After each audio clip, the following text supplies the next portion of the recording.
So if you go to any of your social media apps right now and you look at any of the first 5 sort of curated pieces of content on your feed, this is going to be a direct example of your mind. Now, understanding content, it's really meant to invoke certain emotions into you. It's meant to essentially appeal to your senses, because that's how entertainment is sold. It's sold through your attention. That's how they profit off it, and that's how it will always be. Whether that's through music, videos, pictures, even blogs, right? And previously I've made a video about how social media is really bad just because of like brain rot and things like that. But there's another side to the coin essentially, because what you consume daily within this is gonna shape your kind of thoughts and actions, right? And when I say your content diet, it's pretty much the same way you would view getting in shape, right? With your physical body, you would hit the gym and you would eat healthy. Now the same thing goes for content and your mental world. The better the content, the better you're gonna feel.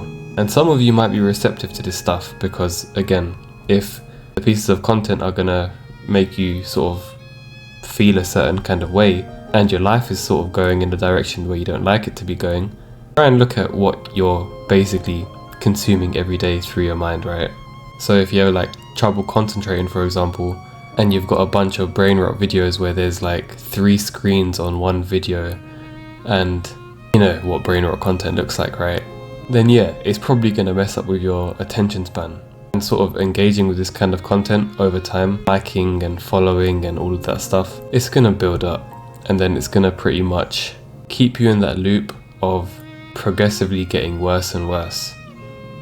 Whereas if you watch something that sort of helped you, that gave you tips, because there are a lot of content channels out there on every platform where there's actually pretty valuable advice you can get from, it would probably change your life. So I'm not here to say social media is bad entirely. Again, the same way any substance isn't directly bad, it's indirectly bad, because you get to choose what you want to watch and what you want to consume. And if you ever struggle with self-awareness, I think it's a pretty good tool to find out. It mirrors your mindset, beliefs, and basically desires. It speaks to the true essence of what kind of emotions you're actively engaging with on a daily basis. And the same goes for your music playlist. If you go on Spotify or whatever platform you're using and you find the top 10 sort of songs you've been listening to, that's going to pretty much determine how most of your day goes. So if it's going to be something that's pretty chill, your day is going to go probably pretty chill. If it's going to be something quite aggressive, your day is probably going to go with a lot more action and a lot more fast paced. So you have the ability to control where you want your day to go. And obviously in a potentially an ideal society, a utopian society if you will, we wouldn't have any of this stuff, right? We wouldn't need to have tech. But I think quite the opposite. Because we've had so much advancement within the sort of industry of, again, social media, it gives you more choice and more things to learn in a lot more digestible formats. So rather than reading a whole book, you could probably find a whole summary on a 60-second video or something like that now. So, you want to change your life, right? Find people and actively research for things that really inspires you. What drains you, inspires. You want to essentially leave these sort of platforms that take up your time, because the average, I think, time on each app is like 2 or 3 hours per day. And I don't know who done that survey, but someone done that. Whether it's accurate or not, it still presents a pretty reliable piece of evidence. So try to follow people that's going to actually make a difference in your life, whether that's through learning, whether that's through motivating, whether that's through putting your sort of shifting your awareness and perception. Maybe you've had a bad day, maybe you want to watch some comedy, but some comedy that's actually worth it, not just, you know, some meme that's gonna pretty much mess up your focus levels throughout the day.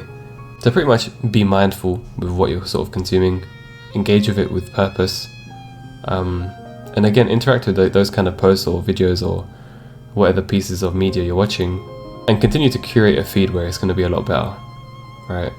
Like, for example, if you're going to get someone who's, you know, really muscular and strong, you go to their feed, it's probably going to be a lot of gym content, eating content, and, you know, overall health and wellness sort of things, right?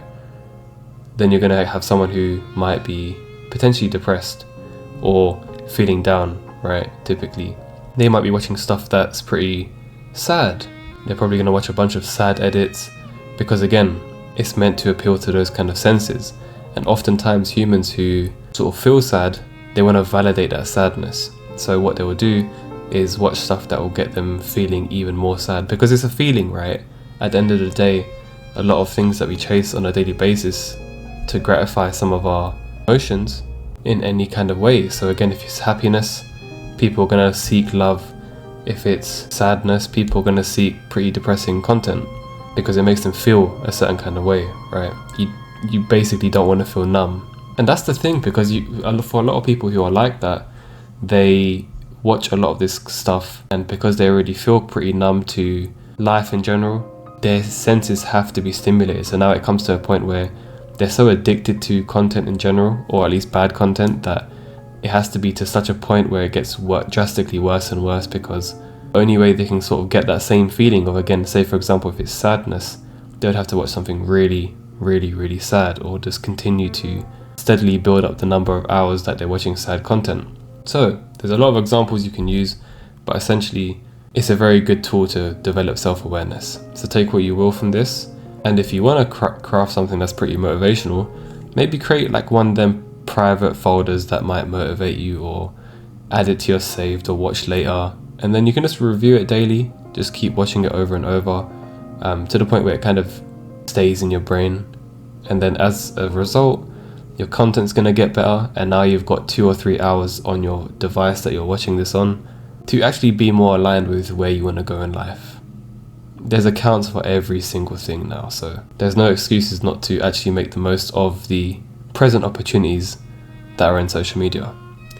Peace and blessings to you all, and I'll see you in the next one.